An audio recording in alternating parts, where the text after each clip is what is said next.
Ya kudune tenanan gelakan. Ayo masuk kakak. Wis, ho. Wes, go. Lah ngene kok ya sembrono to. Sembrono ke jare kan tenanan. Ayo, Aku sih maju. ya maju kowe. Hah? Hop. Iya. Wis cukup. Ganti males ngono to. Cukup.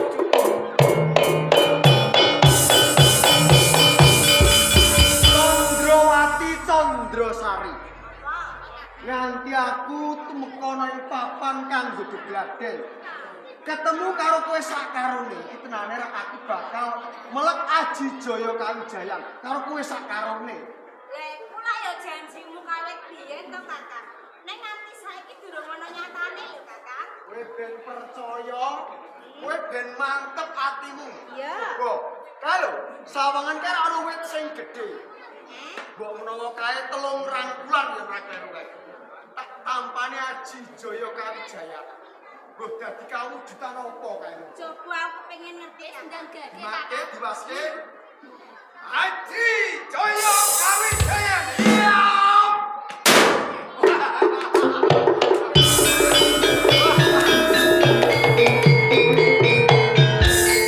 Wit sing sakmono gedene bisa ajur sak walang-walang. Lah kuwi nek umpama ngeneki lamae menungso njur dadi apa kae mangko? Iya mesti wae mati to kakak. Lah iso. Kakak Joko Warono. Hmm. Bareng sampean iki mau ngecake Aji Jaya Kawijayan sing kaya ngono, rasane aku kepengin banget. Aku kepengin duweni Aji Jaya Kawijayan kaya duweni sampean mau. Kowe kepengin duweni Aji Jaya Kawijayan. Lah kowe piye Condrosari? Ya ora mengkang Mbok Condrowati. Sik kepengin lho Kakang, aku kok kepengin duweni Aji Jaya Kawijayan. Adalah Condrowati Condrosari. Jeneng wong duweni Aji Jaya Kawijayan kuwi ana pitukone, ana lirune. Lah yen ora kok kowe Kakang. Yen to pitukane kuwi duwite pira? Yen to rokok pirang wis aku sago. Dudu kuwi to. Lah terus mbok karepe apa? Ya kudune lelaku. Jane iki bejo karo kowe sakarone lho. Lho tenan iki. Lah kok bisa bejo? Dawe Bapak Guru kuwi wis di kandhake marang aku yen to pitukone lelakune iki wis tak lakoni kabeh. Kowe mung kari trimo resik, mung manut karo apa sing karepe. Lho kuwi tenan. Wah, ngono lah ya penak aku to, Kak. Lah iya kowe uga semono uga. Kaya ngono. Heeh. Lah terus banjur apa kowe Kakang? Pengen ngerti? Heeh. Kowe yo pengen ngerti. Ya pengen ngerti dan dituduhke Pitukone kowe sakarone kudu gelem dadi bojoku.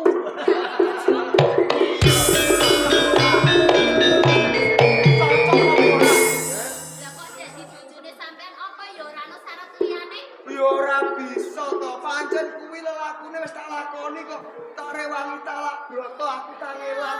Lho kuwi mau kepengin duweni Aji Jaya Kawijayan. Dari wis Kakang Jawa Warono. Apa sampean kuwi lali ngendikane Bapak Resi Malangsung? Yen antarane murid lan murid kuwi lak ya ora oleh sesambungan risma Kakang. aku ngerti. Jeneng rasa pasrawungan aku lan kowe saben dina mung ketemu wong iki wae. Lah umpama tukul rasa tresno ra ya lumrah. Ya apa ora? Lho, kok ngene menen? Aku iki kadang pasti lho, sugih bondo donya. Lah kowe umpama kepengin duweni kekarepan apa, mung kari kondo tak wujudi. Jajal. Kowe aku kok paweri bondo donya. Mangsa aku dipertengah karo sampean. Aja gelem ya. Rasa kaya ngono, Kak. Nget meneh, ana ing padepokan Mejagung iki, aku isih seneng nimbang ilmu ngangsu kaweruh. Aku rasa lagi karo wong lanang, Kakang. Nima sayu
Mergo saka senengku karo kowe nganti kepati-pati lho. Seneng-seneng.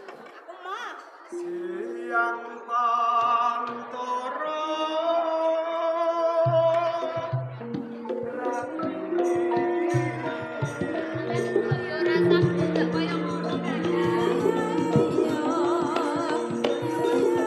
lho karo lagane aku seneng karo aku ya nek ora karo-karuan.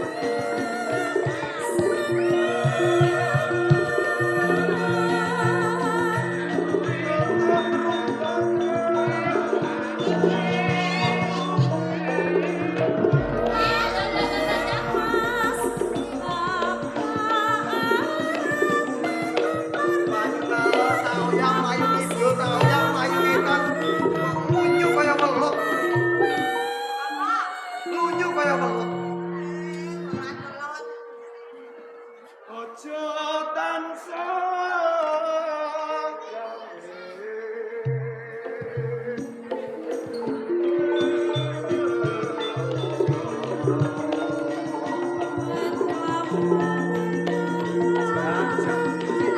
nyawang kowe sakarone iki.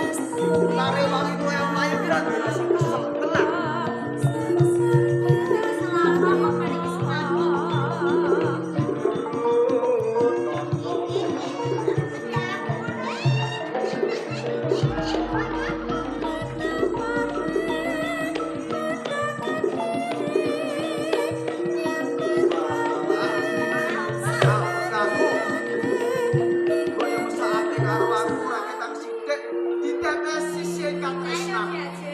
Mbok menawa yen sing elinge kowe, mbok menawa wae bisa eling yen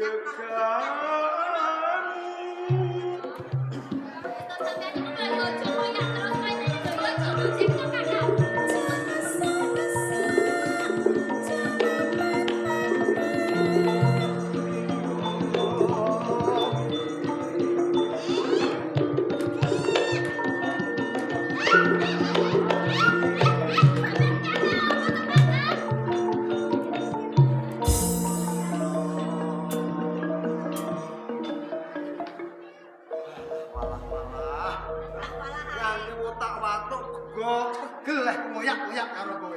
Lah ngono ki mbok kaya pitik jago, ngono kae karo pitik wedok. Oyak-oyakan njur pitik wedok ki meneng pasrah ra ngono. dadi aku kok padake pitik. Nek babon lho, ding ta ora? Ngina karo aku iki. Candrawati Candrasari. Apa? Aku tumindak halus bisa tumindak kasar wis pegawe aku lho. Sing kebangetan iki sampean Kakang.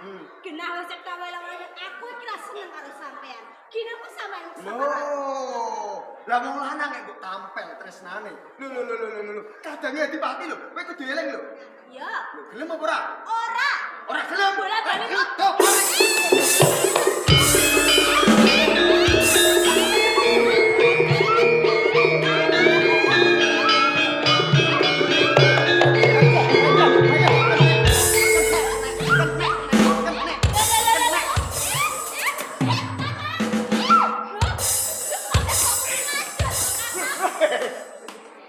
Ngapunten.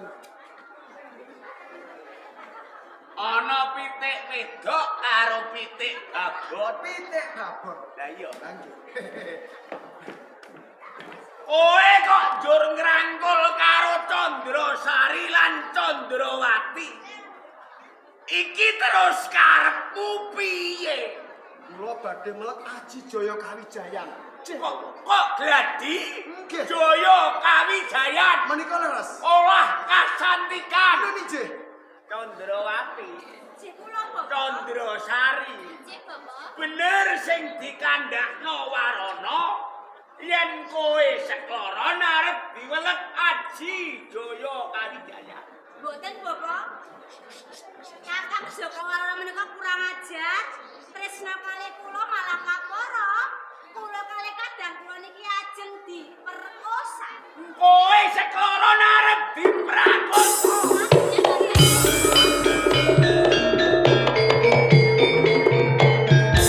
Ora duwe isin kowe iki.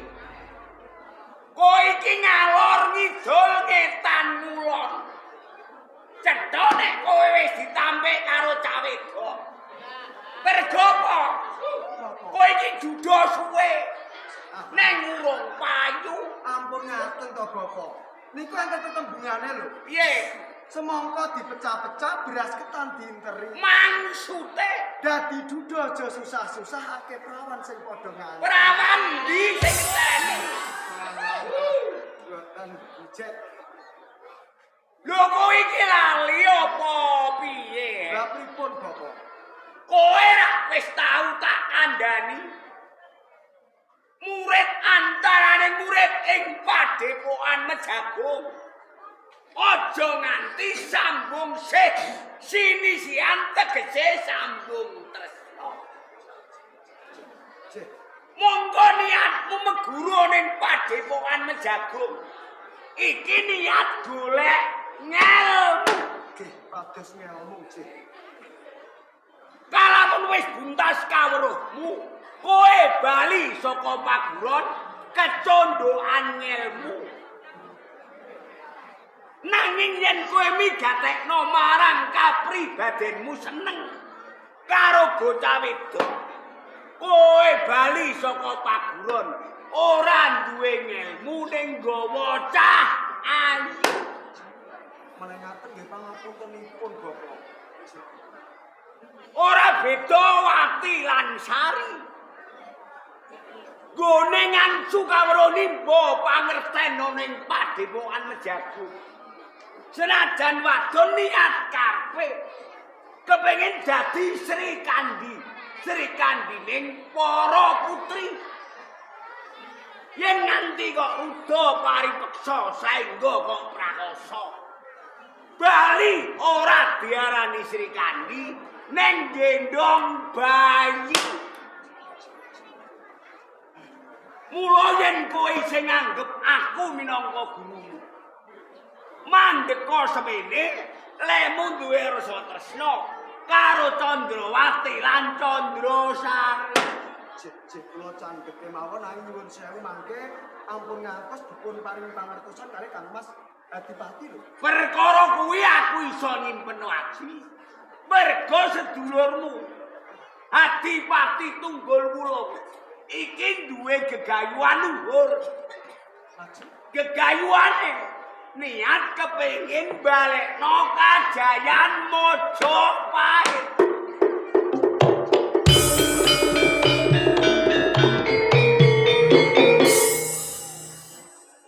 Kalamun kelakon ngrubuhake Demak ora wurung undering pemerintahan ana ing Penarukan, sedulurmu minangka dadi ratu-ratuning ratu ing tanah Jawa.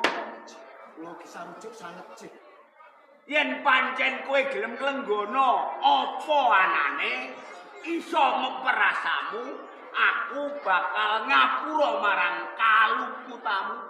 Jek Bapak kula candhek kula manut panjenengan Lan kowe Wati Sari, Nggih, Kula. saiki Warana wis ora bakal tumindak kurang ajar yamah marang kawanitanmu sekloron. Nggih, nggih, Bapak.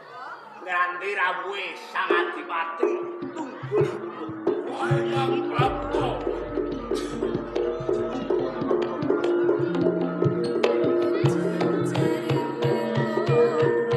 Nang angger Adipati Tunggul Apa walang suksa.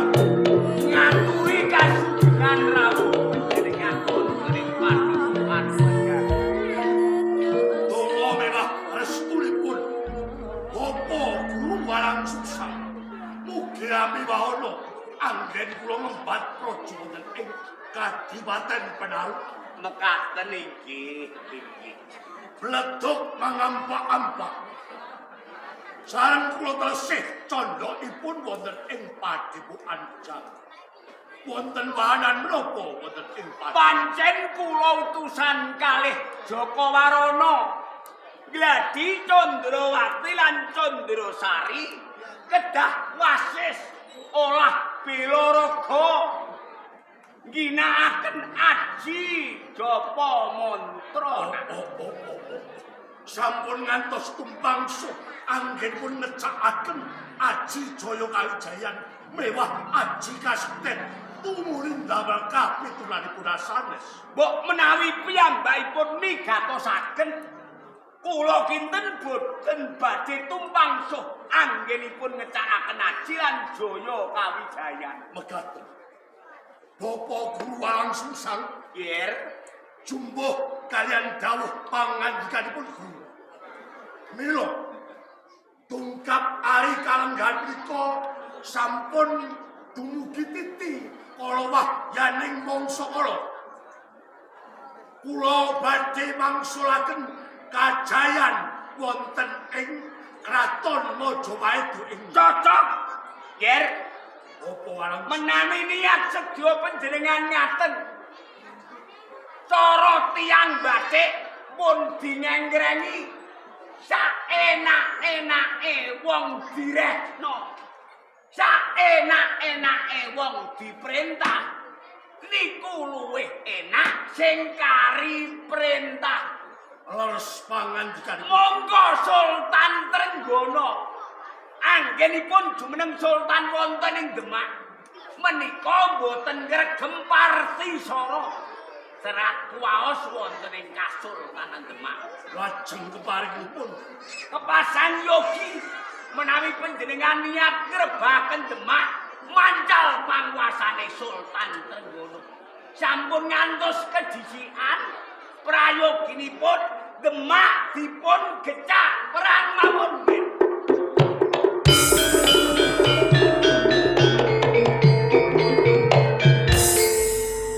sepisan ingkang angka kalih dipun gecak perang. Nggih, Pungkasanipun adat budaya Jawa ingkang sampun ical awit kalindes kabudayan manca. Kula utawa atosaken. Barang sliramu Yayi Raden Joko Warana. Nun ijih kula Kang Mas. Aja nganti tepangsuh. Peranganing prajurit saka Kadipaten Penarukan digendel gecak perang ana ing Kasultanan Demak. Sabanjure Candrawati lan Candrasari Kula Kanjeng. kowe dadi prajurit sandi sumusup ana ing Demak nanging kudu bisa balimu nggawa Partisara layang pikuku ing praja ing Kasultanan Demak. Istoaken dawuh panjenengan Kanjeng. Aja bali ana ing Kadipaten Panurukan kalamun to durung nggawa Partisara. Apa? Yer, Miturut tanganipun Bapak Guru Walang Sungsang. nggih, Lajeng Ari Candra menapa kula miwiti lamur wakani gecak perang wonten ing sampun ngantos benjang sak menika malah langkung prayogi. menawi utuh kados katen di Raden Warana Candrawati lan Candrasari tumuli gegancangan nggawa prajurit wanita lan prajurit kakung sacukupe gecak perang oleh Kasultanan. Sampun gamblang wis terwaca kepareng nyuwun tambahi pangestu Kang Mas. Napa? Pangestu panjenengan Kang Mas. Sing ati-ati Wati Sari derekno Warana, Nduk. Nuwun pamit Gusti. Yer, Bapak Guru Walang Sungsang. ing raos kirang sekeca monggo pun memanuhi sak bidalipun ing Oh, kathah. kados katen suawi kula Monggo kula derekaken. derekaken nggih.